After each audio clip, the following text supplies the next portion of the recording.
يرجع به الذكرى وذيك الليالي، جعلي يسقى علي يومه يبيني وبيه.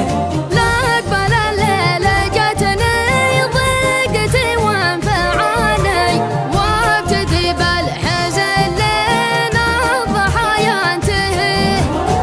اذكر موعده ومعاده لطالي، واذكر مواجهه واذكر مصافح يديه، واذكر ان غاب عني ما يقصر سؤالي، واذكر ان غبت عنه دمعته تبتليه. بعد ما كان شافه جايتي والتصاوي، شافه الحين ما يبغي يجيني وجهي.